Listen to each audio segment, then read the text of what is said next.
Louvemos ao nosso santo Deus com as palavras do 10º capítulo do livro do profeta Zacarias.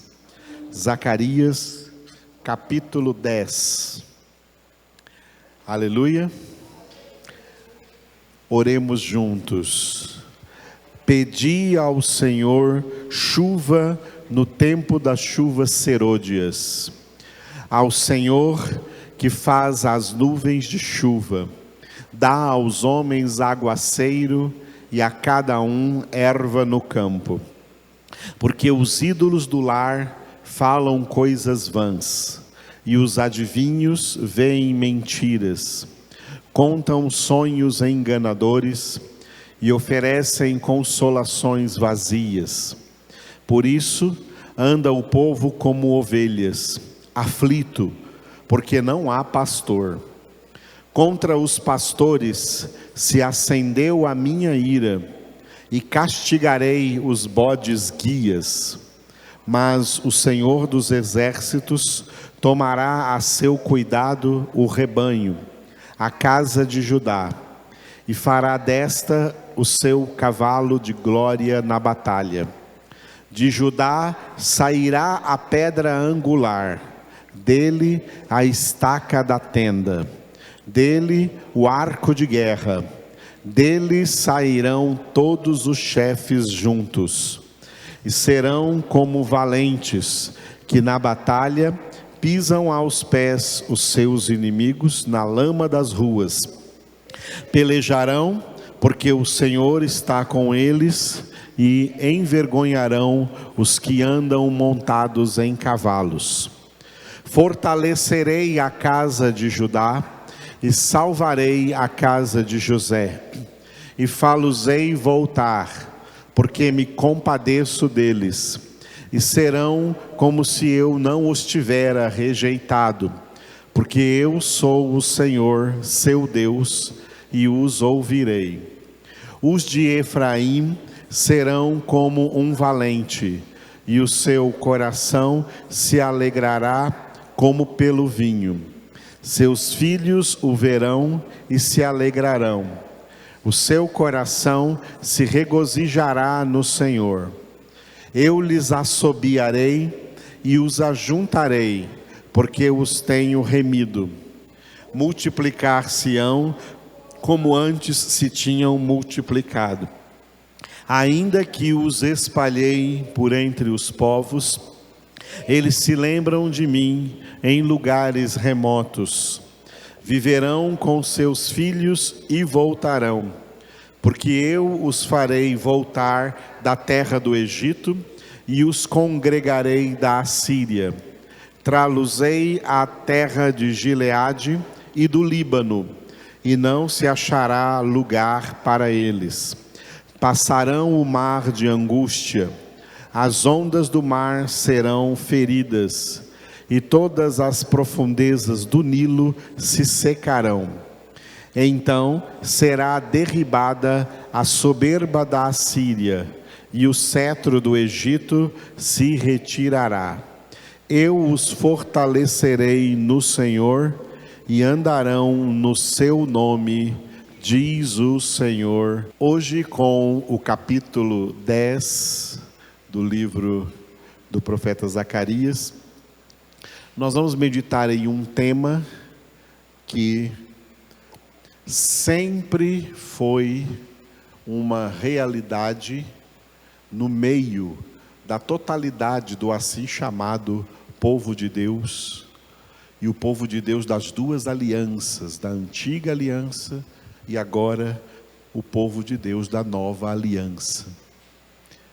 O povo de Deus da nova aliança se chama igreja. E a palavra igreja é uma palavra que vem do latim, não vem do hebraico e nem do grego, ela vem do latim. E a origem dessa palavra, a raiz dessa palavra no latim, significa rebanho. Portanto, igreja é uma palavra metafórica, tá?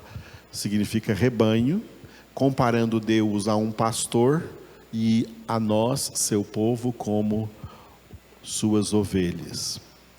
A totalidade desse rebanho de Deus na história, tanto o povo de Israel, que é assim chamado o povo da antiga aliança, como igreja, o povo da nova aliança, sempre foi histórica esta, repita depois de mim, crise pastoral.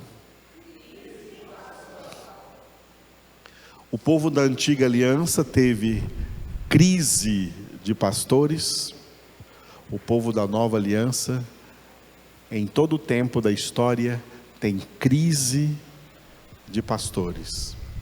Existe uma crise pastoral. Por que que há uma crise pastoral? Porque o próprio povo de Deus é um povo que vive em crise espiritual. Um povo que vive em crise espiritual o tempo todo. Por que o povo vive em crise espiritual o tempo todo? Vamos ver durante a nossa pregação de hoje. Mas o povo vive em crise espiritual o tempo todo. O tempo todo que a igreja de Jesus Cristo, a igreja cristã, foi instituída na terra desde o primeiro século até agora, século 21, a igreja sempre viveu em crise espiritual. Crise espiritual é uma realidade generalizada na igreja. Nunca existiu um momento na história em que, puxa, a igreja está sem nenhuma crise. A igreja superou todas as crises. A igreja venceu todas as crises. Isso nunca existiu. E não está existindo agora, no momento presente. A igreja cristã na face da terra está numa fase altamente crítica. O povo está numa crise espiritual terrível. Não apenas o mundo, mas a própria igreja cristã na terra, que por ter Cristo não deveria estar em crise, está em crise. E essa crise tem vários aspectos. Um desses aspectos é no seu ministério pastoral. O ministério pastoral da igreja está sempre em crise, e agora, nesse momento, nesse tempo que nós estamos vivendo, existe uma imensa, fortíssima, terrível e ameaçadora crise pastoral. Vamos entender isso e colocar isso também em nossa consciência e em nossas orações diante de Deus. Repito de novo, crise pastoral. Vamos entender isso durante a palavra. O capítulo 10, que nós lemos hoje aí de Zacarias, ele está dentro do final aqui desta segunda parte, a parte 2, a segunda parte.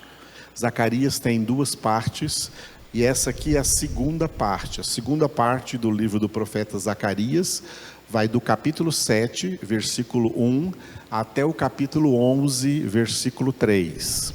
Todo esse texto aí é a segunda parte do livro do profeta Zacarias, e para essa segunda parte aqui nós podemos dar o título de, repita, restauração. Em primeiro lugar, por um motivo histórico, porque aqui está registrado o motivo histórico da restauração do povo de Israel de volta à sua terra, depois de passar 70 anos no cativeiro babilônico. Depois daqueles 70 anos, eles voltaram. Deus agiu de tal modo para que eles voltassem, reconstruíssem a nação de Israel, reconstruíssem as suas cidades, a sua capital, Jerusalém, e o templo que o rei Salomão havia construído, e o rei Nabucodonosor da Babilônia havia destruído no início dos 70 anos de cativeiro babilônico. Agora Deus está, nesse período aqui histórico, que está escrito aqui nessa segunda parte de Zacarias, Deus está trazendo esse povo de volta, restaurando a eles a sua pátria, mas a principal restauração que Deus esperava deles era a restauração espiritual, a restauração de vida espiritual. Então esse texto aqui todo é a restauração. Alguns personagens importantes fizeram parte dessa história. O próprio profeta Zacarias, também o profeta Ageu e também Esdras, o profeta Esdras, o profeta Neemias, o tio de Esther, Mordecai. Esther ficou lá na Pérsia porque ela se casou com o rei da Pérsia, mas o tio dela, Mordecai, voltou junto com Neemias para restaurar a nação de Israel. Então esse é o período da restauração e conta aí com muitos personagens importantes que viveram nessa época. Muita gente que foi levado para a Babilônia morreu na Babilônia. Outros nasceram na Babilônia e nunca conheceram a sua terra natal, voltaram de lá. Porque o povo de Israel na Babilônia não se misturou em casamento com babilônicos. Eles só mantiveram casamentos dentro da sua própria nacionalidade, dentro do sangue de Abraão, Isaque e Jacó. Portanto, os filhos que eles tiveram na Babilônia não eram babilônicos, eram israelitas. Eram israelitas de sangue. Naquela época, a pessoa não era registrada pelo lugar que ela nasceu. Quem nasceu em Anápolis, em Anapolino, não. A pessoa não era registrada naquela época pelo lugar onde ela nasceu. Ela era registrada pela sua família. Os registros eram familiares, por isso que existiam as famosas árvores genealógicas de cada pessoa.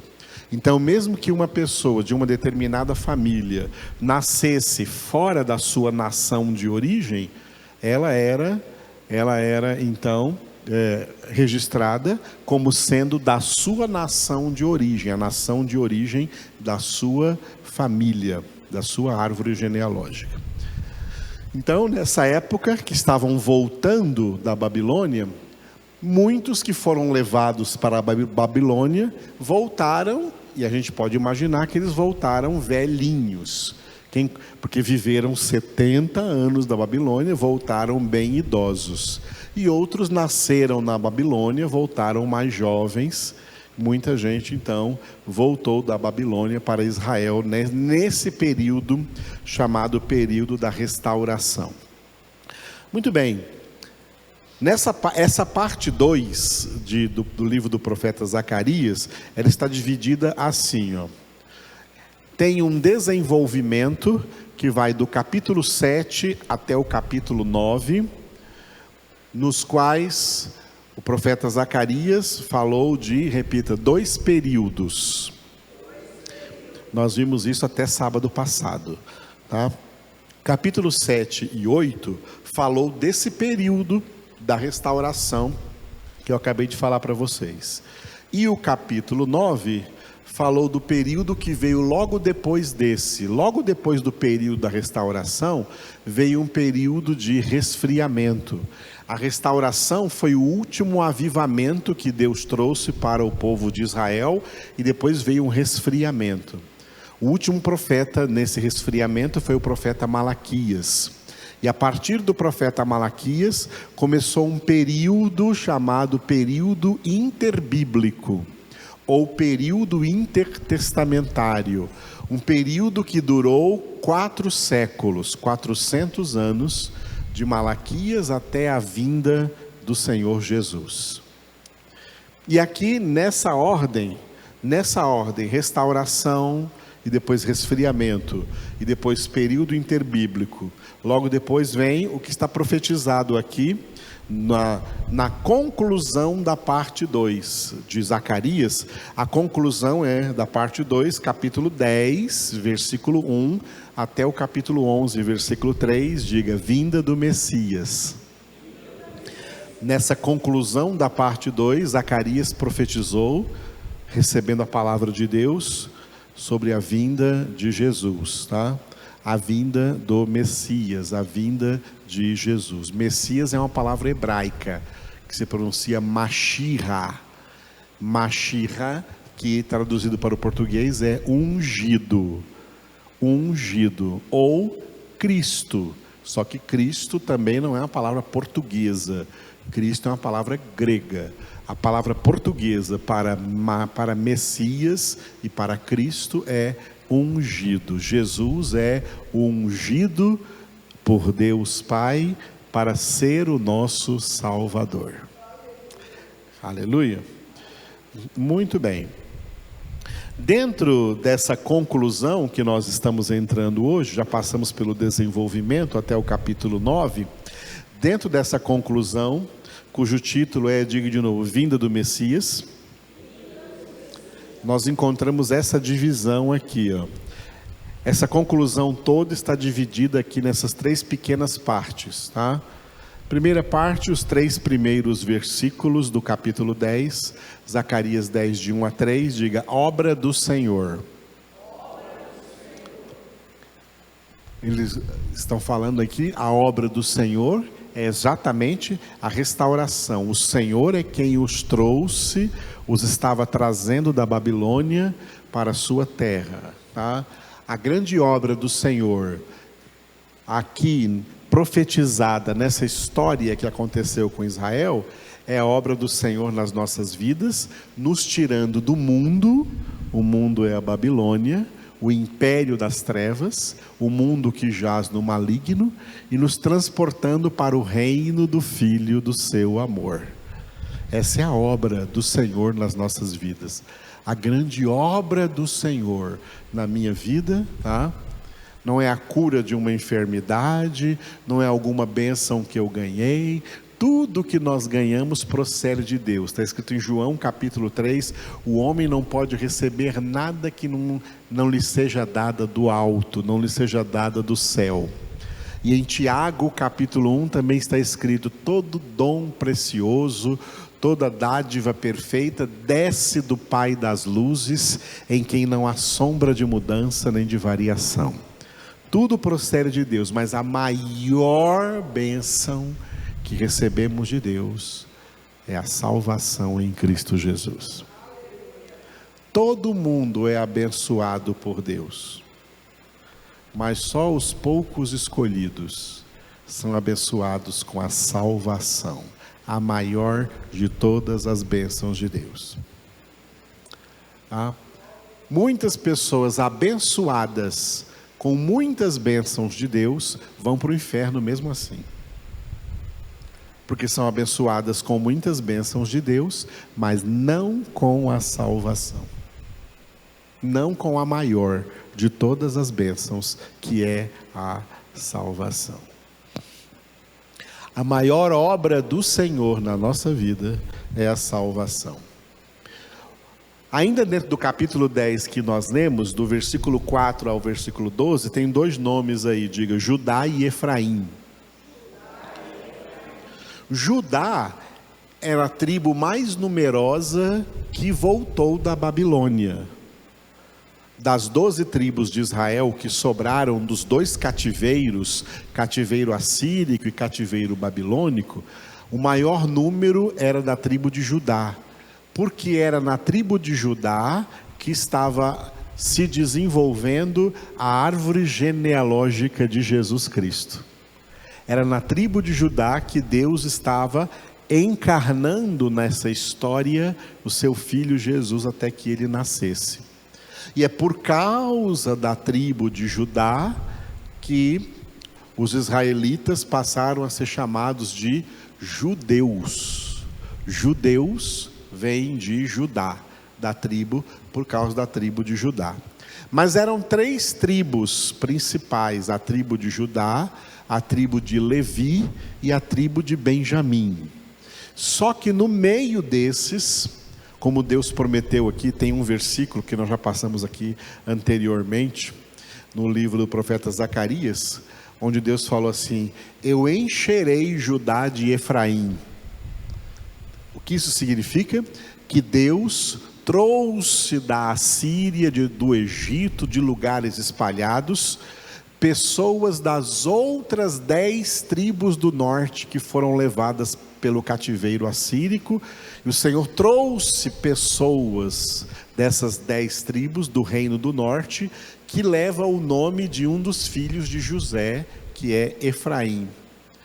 Efraim aqui significa os remanescentes do reino do norte, que Deus trouxe aqui junto com Judá, na época da restauração, para voltarem a habitar na terra de Israel. Essa aqui é a história, tá? E essa conclusão da parte 2 vai terminar nos 3 primeiros versículos do capítulo 11. Capítulo 11, que nós vamos ler aqui, pela graça de Deus, no próximo sábado. Diga: vingança do Senhor.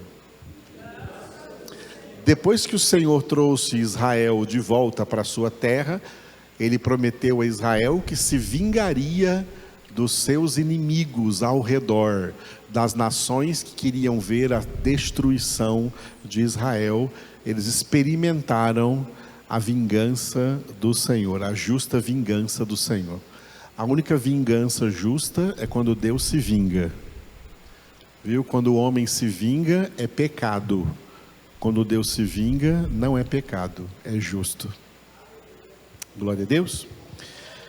Dentro desse texto do capítulo 10 que nós lemos hoje, por causa do nosso tema então, crise pastoral, o Espírito de Deus me conduziu ao versículo 2, Zacarias capítulo 10, versículo 2, onde Deus disse assim, ó: os ídolos do lar falam coisas vãs, e os adivinhos veem mentiras, contam sonhos enganadores e oferecem consolações vazias. Por isso anda o povo como ovelhas, aflito, porque não há pastor. Leiam vocês.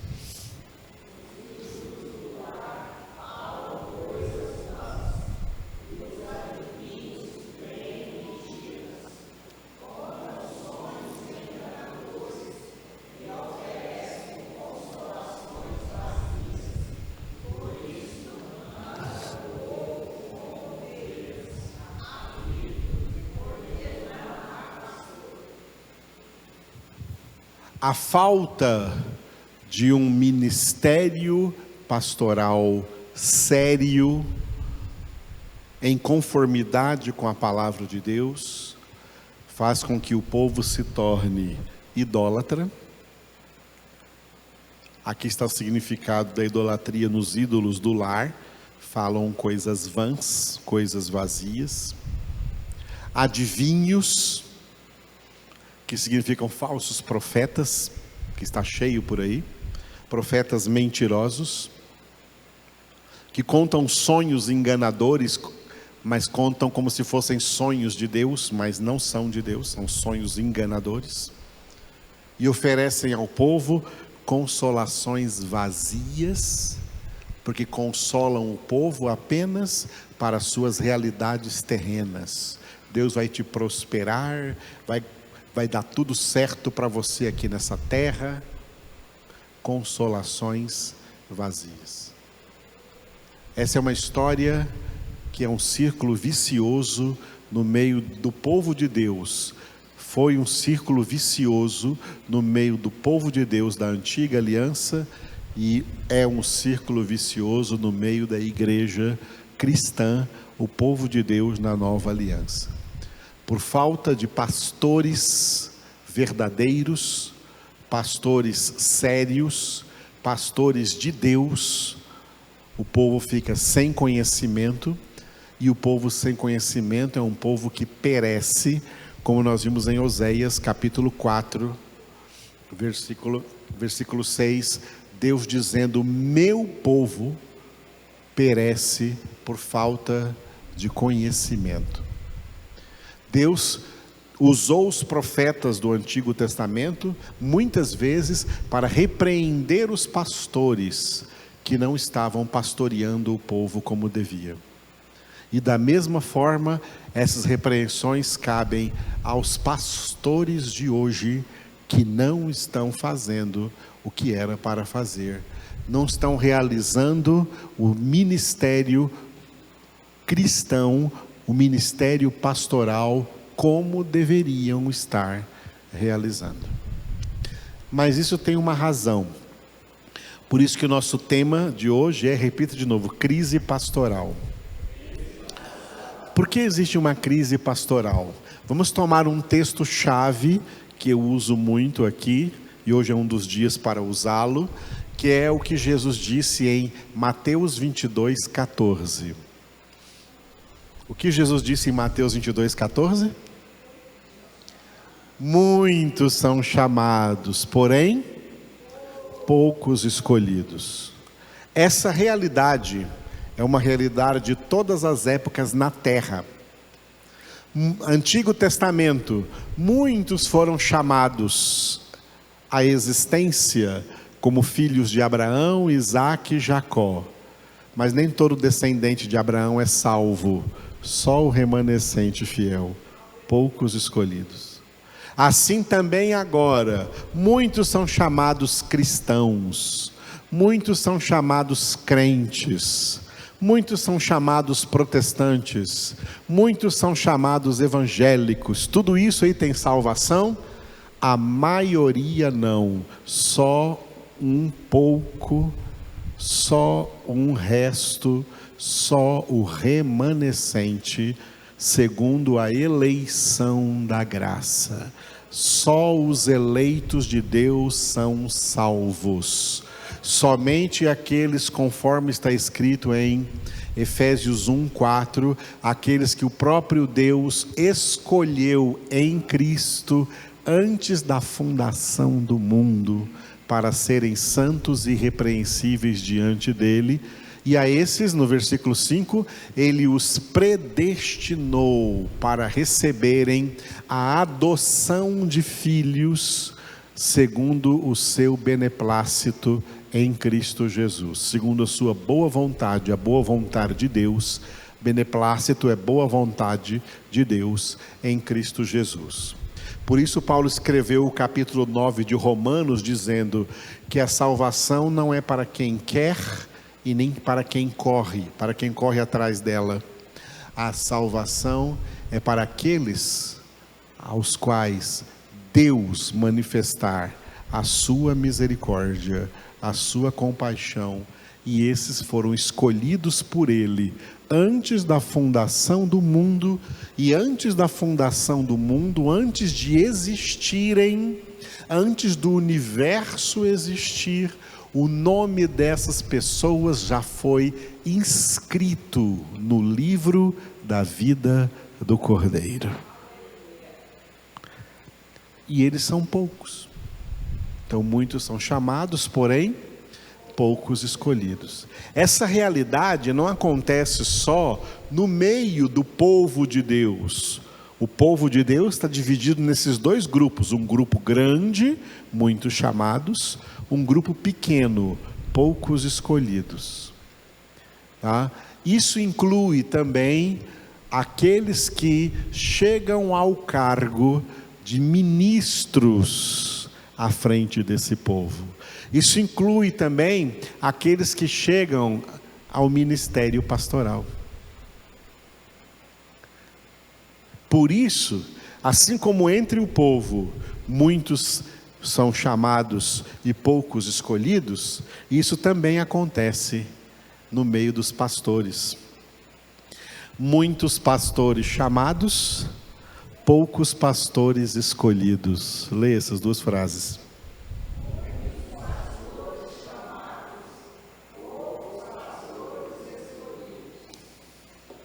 A maioria das pessoas que tem aí o título de PR, de pastor, antes do nome, pastor fulano de tal, ou pastora, a maioria deles fazem parte dos muitos chamados.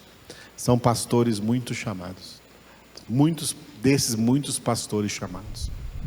Só uma minoria, assim como uma minoria do povo, também uma minoria de pastores são pastores que fazem parte do grupo dos poucos escolhidos. Poucos pastores escolhidos. Essa é uma realidade.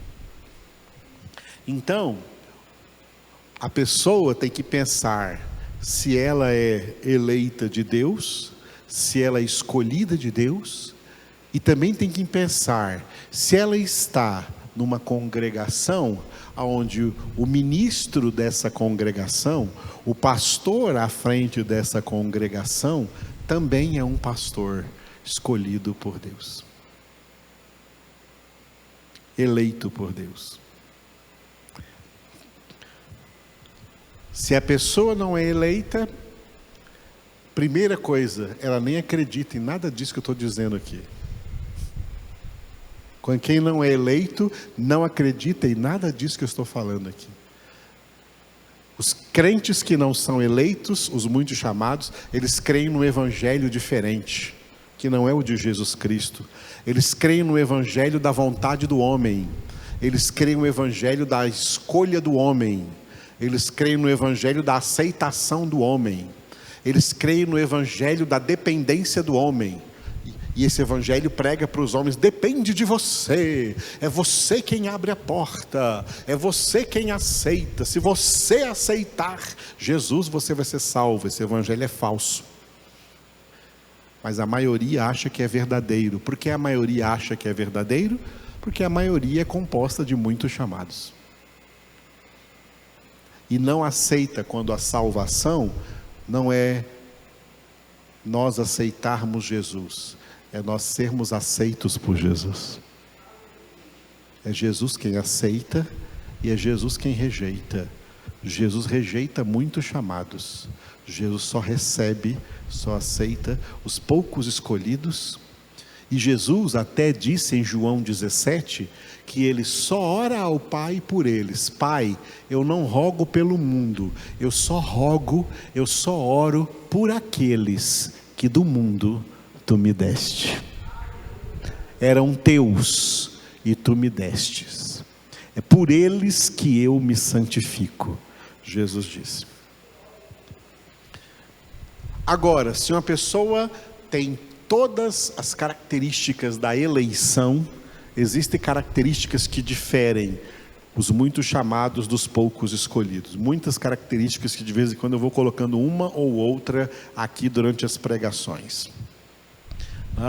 Se a pessoa tem as características de eleição, de que ele faz parte da minoria salva, da minoria agraciada, da minoria dos poucos escolhidos, ela tem que ter o discernimento.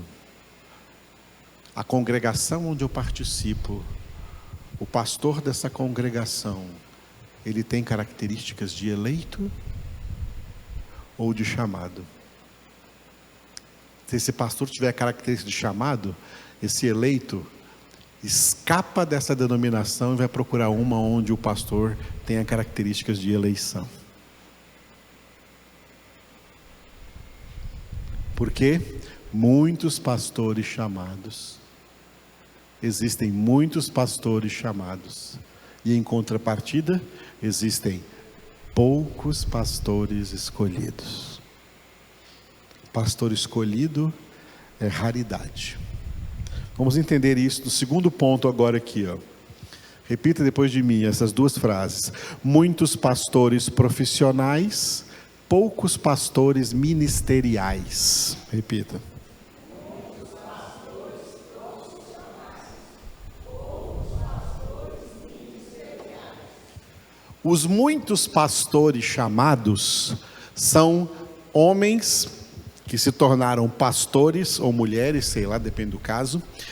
Esses muitos pastores chamados são pastores que encaram o ministério pastoral como uma profissão. E dentro desta visão capitalista, materialista e secular, as denominações protestantes têm se transformado em empresas. E os pastores dessas denominações são os empregados dessas empresas, eles têm o ministério pastoral como uma profissão e não como um ministério. De vez em quando alguém pergunta a minha profissão por aí, eu falo, eu sou professor. Mas o senhor não é pastor? Não, mas eu sou pastor. Mas pastor não é profissão. Pastor é ministério. Como profissional, eu sou professor. Mas não sou pastor como profissional, eu sou pastor como ministério, como ministro de Deus. Há uma grande diferença entre salvação e condenação, entre vida e morte, entre bênção e maldição. Os pastores profissionais, eles trabalham como qualquer profissional, visando o salário que eles vão ganhar pelo trabalho que eles estão fazendo, porque eles encaram isso como uma profissão. E tem até pastores assim tão profissionais que a carteira deles é assinada como pastores, para receberem todos os direitos aí que o Brasil dá para a classe trabalhadora brasileira.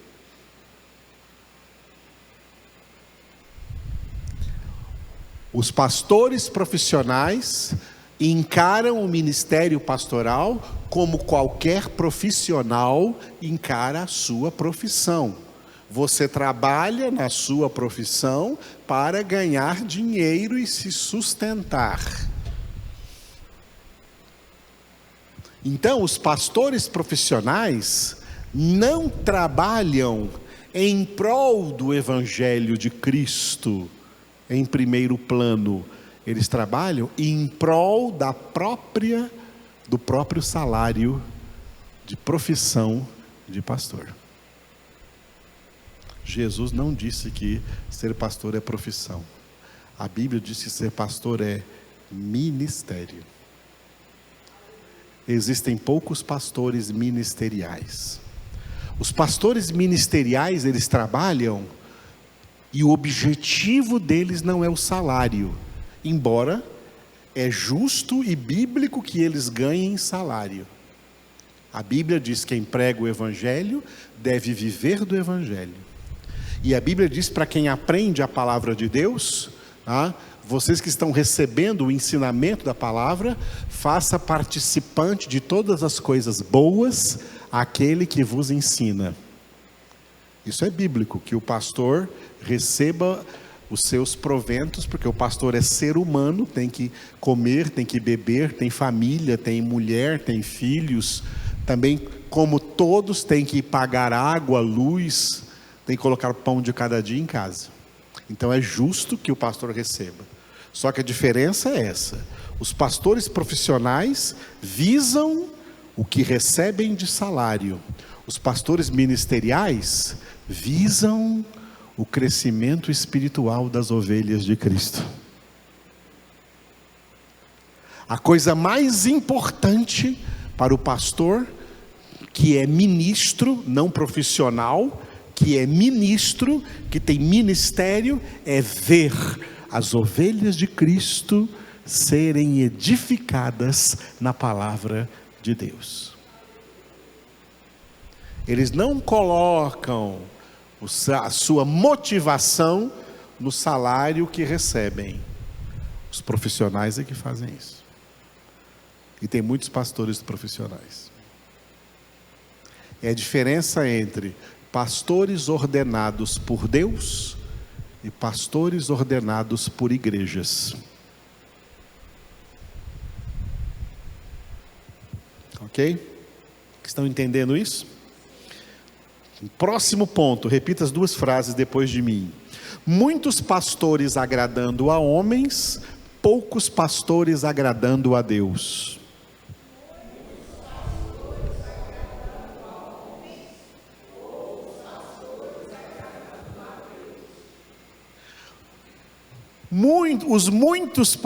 Os pastores que fazem parte dos muitos chamados são pastores que trabalham arduamente para agradar esses muitos chamados. Porque se ele desagradar a esses muitos chamados vão sair da igreja levando os dízimos, e esse pastor perde o seu salário. E como ele se preocupa com o seu salário, com o que ele vai receber, ele agrada as pessoas, porque pessoas agradadas, isso é uma coisa muito carnal, pessoas agradadas abrem a carteira, abrem o bolso. E é por isso que a maioria desses pastores profissionais são muito mais ricos financeiramente, materialmente, do que pastores ministeriais, pastores que pregam porque têm ministério e não profissão. Os profissionais são muito mais ricos. Tem pastores aí que andam de jatinho para cima e para baixo, e que onde chega tem que estender tapete vermelho para ele andar em cima do tapete. Anda de helicóptero, tem casa em Miami, em Boca Raton, tem iate particular, os carros mais caros, as roupas, os ternos mais luxuosos, as roupas mais luxuosas, são pastores que são esses são reconhecidos no mundo, tá? São reconhecidos no mundo. Pastores igual Edivaldo ou Jesus são rejeitados no mundo. Quem é esse pé rapado aí que vem lá de Nazaré da Galileia? Ele não é um dos nossos. Esse homem não tem letras. Diziam os religiosos profissionais do judaísmo na época de Jesus. A história é a mesma, tá? Os pastores muito chamados, eles trabalham para agradar as pessoas. Gálatas capítulo 1, versículo 10, Paulo disse: se eu agradar a homens, eu não sou servo de Cristo. Quem agrada, pastores que agradam a homens, conseguem fazer igrejas grandes, porque é muita gente sendo agradada, mas desagradam a Deus, porque eles não são servos de Deus, não são servos de Cristo. Aí me vem a pergunta: se eles não são servos de Cristo, de quem são servos?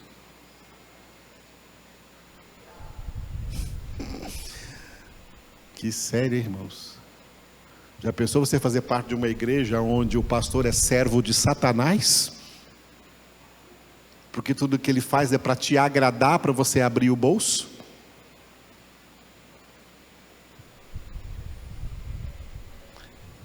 Verdadeiros ministros não faz ninguém abrir o bolso. Verdadeiros ministros ensinam que quem é de Deus abre o seu bolso espontaneamente.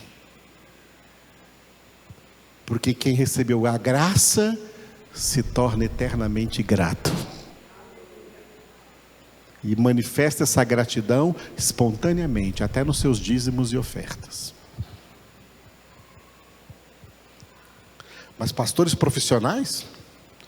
Tem pastores profissionais que fazem 2 pregações por culto. A primeira pregação é só para tirar o dinheiro. Se deu bastante dinheiro, ele faz a segunda pregação, que é a da palavra. Eu já vi isso acontecer, isso acontece por aí, sabia? Porque estão interessados só no dinheiro. Verdadeiros pastores estão interessados no crescimento espiritual de quem está recebendo a palavra. Por isso, esses poucos escolhidos, esses pastores que fazem parte dos poucos escolhidos, agradam a Deus e não as pessoas. Agradam a Deus anunciando às pessoas a palavra de Deus. Próximo ponto, leiam comigo as 2 frases. Muitos pastores pregando o que as pessoas querem ouvir, poucos pastores pregando o que as pessoas precisam ouvir. Leiam.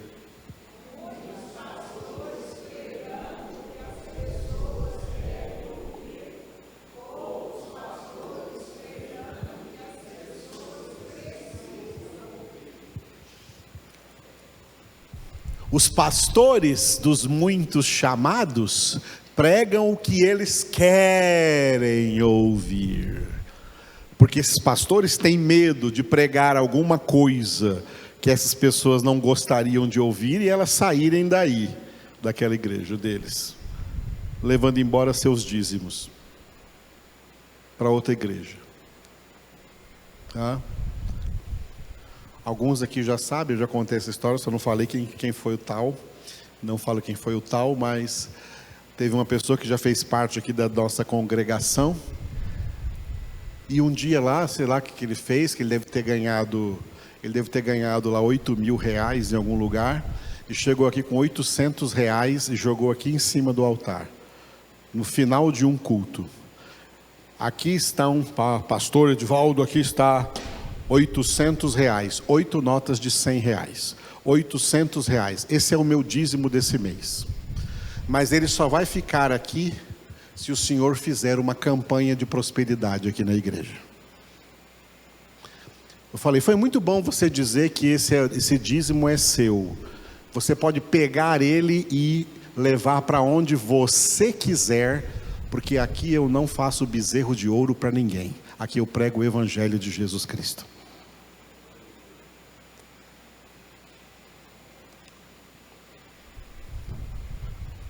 Ele recolheu as notinhas e foi embora para nunca mais voltar, graças a Deus, porque isso não é gente de Deus. São pessoas que querem que o pastor faça aquilo que lhes agrada, pregue o que elas querem ouvir, mas o que elas precisam ouvir, que é convertei-vos, que é arrependei-vos, que é santificai-vos, que é crescer em Cristo, que é humilhai-vos sob a poderosa mão de Deus. Não, isso eu não quero ouvir não. Já passou muitos por aqui, que ao ouvirem o que precisam ouvir, assim como Caim, o semblante deles descai, eles ficam tristes, eles ficam desagradados, e vão embora procurar uma igreja que pregue algo que lhes agrade mais, que fale segundo as suas próprias cobiças. Que tristeza. Jeremias, quando escreveu Lamentações, ele disse para o povo de Israel, sabe por que vocês estão indo para o cativeiro? Porque os profetas pregaram mentiras para vocês, porque os sacerdotes pregaram mentiras para vocês, porque eles não denunciaram o pecado de vocês, porque eles não chamaram vocês para o arrependimento. É por isso que vocês estão indo agora para o cativeiro, porque vocês só ouviram deles o que vocês queriam ouvir. E vocês foram contra mim, Jeremias, e os verdadeiros profetas que Deus mandou pregar para vocês o que vocês precisavam ouvir. Vocês não quiseram ouvir isso. Jogaram até Jeremias numa cisterna vazia. Ele afundou na lama lá no fim da cisterna. Por quê? Não os agradou, não pregou a eles o que eles queriam ouvir. Herodes queria ouvir o grande profeta João Batista pregar para ele, olha, não é lícito você estar casado com essa mulher. Ele queria ouvir isso? Isso é o que ele precisava ouvir e ouviu, mas não aceitou. João Batista não chegou lá para Herodes e disse assim, eu vim dizer aqui que Jesus te ama, que Deus vai te prosperar, esse casamento agora na sua vida vai ser uma bênção. Não, João Batista disse assim, eu vim aqui dizer para você, em nome do Senhor, que você não pode estar casado com essa mulher aí, ela não é sua, é do seu irmão. E por isso ele foi decapitado. Então, tem muitos pastores pregando que as pessoas querem ouvir, aí eles agradam essas pessoas e elas abrem o bolso e eles enriquecem esses pastores. E tem poucos pastores pregando o que as pessoas precisam ouvir, o verdadeiro evangelho de Cristo. Próximo ponto, repita os dois para mim, depois de mim. Muitos pastores pregando heresias, poucos pastores pregando a verdade.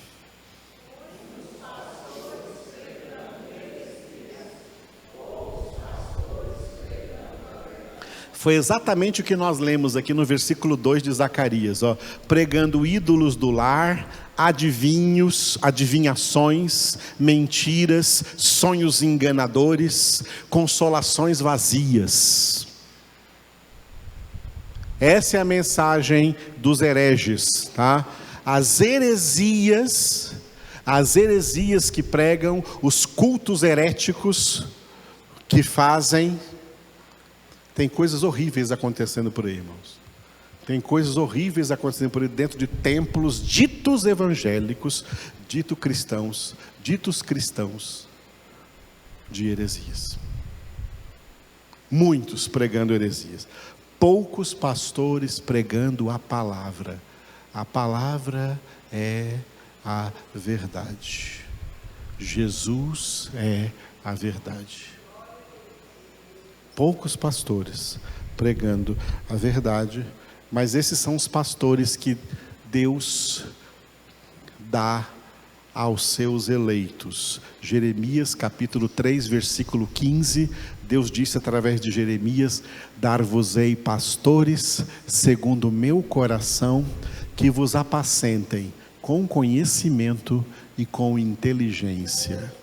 Repitam.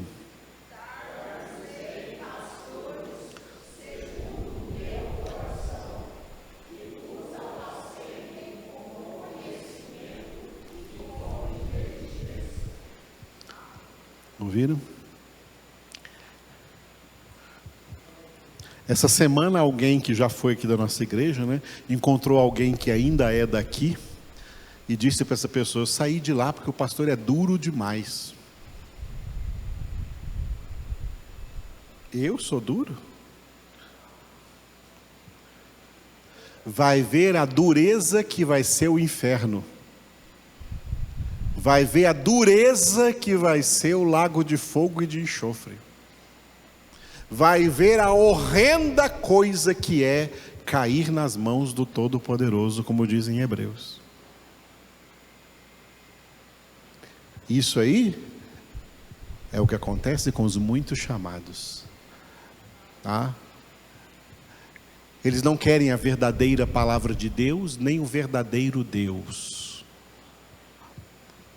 Eles querem bajulações e coisas que lhes agradem. Foi o que Paulo disse para Timóteo em 2 Timóteo capítulo 4, prega a palavra, porque virá o tempo em que não suportarão mais a palavra, não suportarão a sã doutrina. Cada um vai buscar aí pregadores que preguem para si, de acordo com as suas cobiças, como que sentindo coceiras nos seus ouvidos. Rejeitarão a verdade e darão ouvido às fábulas. A geração de evangélicos que foi gerada a partir do início do século passado, época de avivamento pentecostal e depois o neopentecostalismo, são pessoas que não querem saber nada, nem de conhecimento e nem de inteligência. E pastores, segundo o coração de Deus aqui, que pastoreiam com conhecimento e inteligência, para esses evangélicos aí não são homens de Deus. Homem de Deus é quem faz milagres. Homem de Deus é quem prega prosperidade. Para isso aí são homens de Deus para eles. Quem prega a palavra, quem ensina a palavra, quem ensina a verdade, para eles não são homens de Deus, não tem poder. As igrejas desses pastores são igrejas sem poder. A Bíblia diz que o Evangelho é o poder.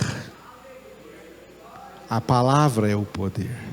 Pelo poder da palavra, Deus criou e sustenta o universo. Mas estão atrás de outro poder. E aí sabe o que acontece? 2 Tessalonicenses 2.